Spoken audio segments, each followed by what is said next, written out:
એક સ્ત્રી પોતાના નાના બાળકને સાથે લઈને કરિયાણાની દુકાને ખરીદી કરવા માટે ગઈ.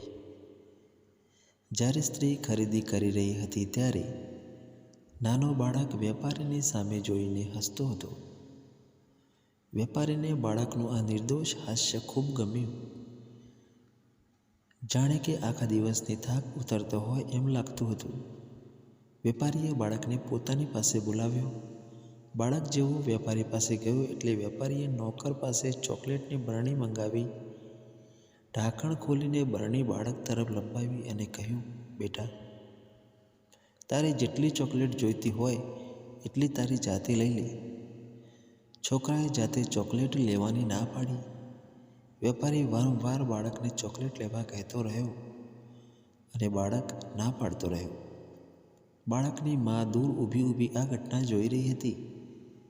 થોડીવાર પછી વેપારીએ પોતે બરણીમાં હાથ નાખીને એક મુઠ્ઠી ભરીને ચોકલેટ બાળકને આપી. બાળકે પોતાના બંને હાથોને ખોબો ધરીને વેપારીએ આપેલી ચોકલેટ લઈ લીધી. વેપારીનો આભાર માનીને કૂદતો પોતાની મા પાસે જતો રહ્યો.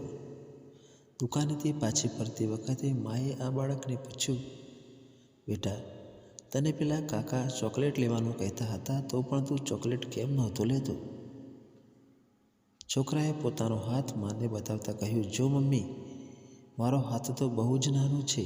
મેં મારી જાતે જ બરણીમાં હાથ નાખીને ચોકલેટ લીધી હોત તો મને બહુ ઓછી ચોકલેટ મળી હોત. પણ અંકલનો હાથ બહુ મોટો હતો. એમણે મુઠ્ઠી ભરીને ચોકલેટ આપી તો મારો આખો ખોબો ભરાઈ ગયો. મિત્રો, આપણા હાથ કરતાં ઉપરવાળાના હાથ અને હૈયું બહુ મોટા છે. માટે માગવાને બદલે શું આપવું એ એના પર છોડી દેવું જોઈએ.